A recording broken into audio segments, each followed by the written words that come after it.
Here you go, this is an interesting fact. Baby oak trees and a lot of young trees, they actually let the leaves die, but they don't jettison them, they keep them on. And what this is that when they're little, it's to protect them from the frost and the weather. Just gives them a little bit of a safety blanket, because they're not big, they're not going to get blown over, but that just protects them, the little buds, from all the wind and the worst of the weather. So that's why a beech do it, and young oak trees do it. Right, this here, Wigan area, must have more coal mines than anywhere. And about 100 years ago probably, you only have to dig an hole anywhere in Wigan and you found coal. Now this was a mine shaft. Well, it wasn't a mine shaft, this was a pit head, I think, where the ropes went down, and the mine shaft is over there. But all my life we've called this the ruins, and the kids still come and play on it. But see, wildlife's taking over. Got lovely hart's tongue fern growing all over it, and it's a relic of the Industrial Revolution. Look at all these hart's tongue ferns here. Go on now. This is the mine shaft itself. As you can see, they've capped it with a massive piece of concrete. So the coal board have done this on all the pits in the Wigan area. Capped them off with a great big lump of concrete to say, this is a mine shaft, be careful. Somebody's been cutting wood, there's some nice oak there. But if you turn round, Bob, you can see the old ruins there. I think it was a winder house or something, I don't know, I'm not a... But you can see it's an old, it's always been a ruin all my life.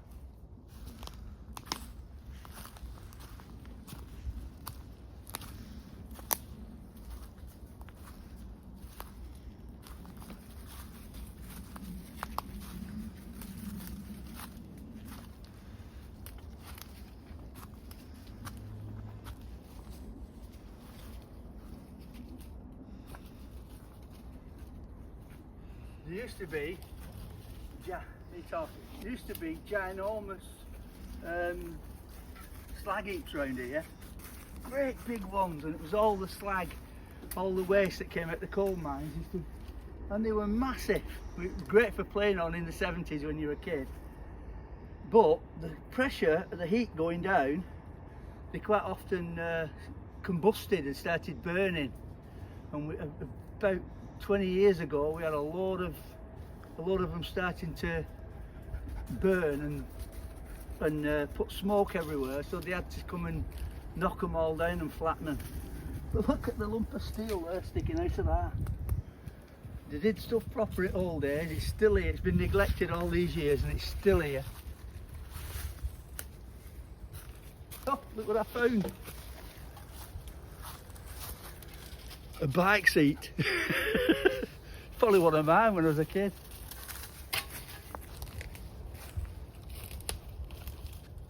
Hang on, see if we can find a tusk.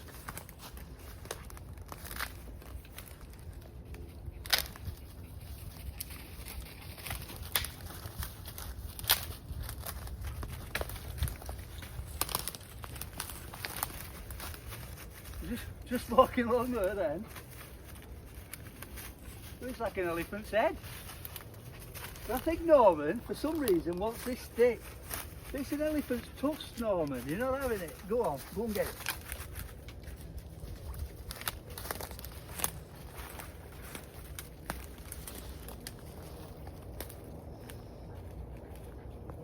Right, look at this. This is the same thing again. Tree's gone over.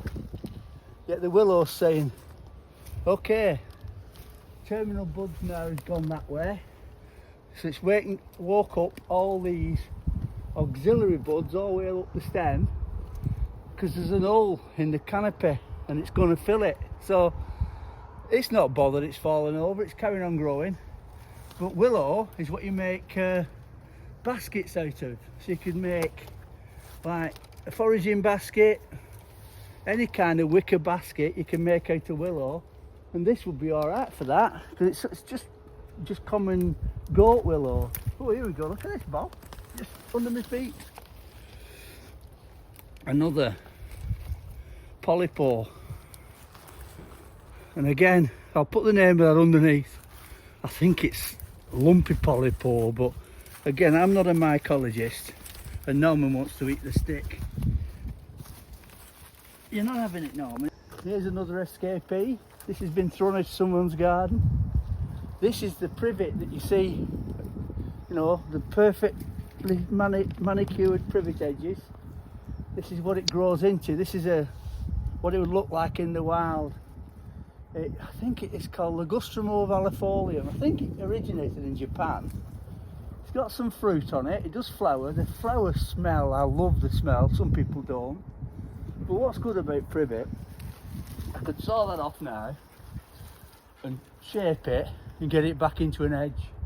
They really can stand being really chopped back. So if you've got a privet that's gone mental, just saw it off at below the height you want, because it's going to grow, and let it grow to the height you want, and then trim it like a nice edge, and I could make that back into a square privet edge again. I want some willow.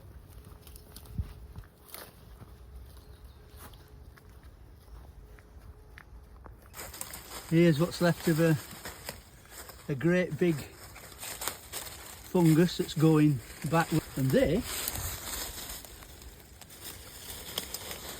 I'm not sure if that's not a grey oyster mushroom. If it is, it's a good eater, and you can tell from underneath. Again, I'll have to get one of my friends to identify that, but that's amazing. We're just in a ditch, me and Norman. There you go, I was talking before about hazelnuts having catkins. That's the hazelnut catkin, and what'll happen is that when they get bigger, the pollen will come out of them, and lower down the stem, see if I can find one, you get a thing like that.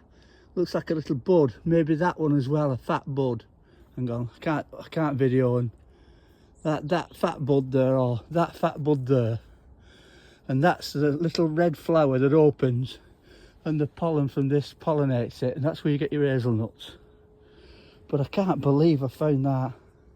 You see the catkins are right on the ends, and the flowers, which are not open yet, will be right on the ends as well, so you can see that's where the hazelnuts will come. So that's an hazelnut.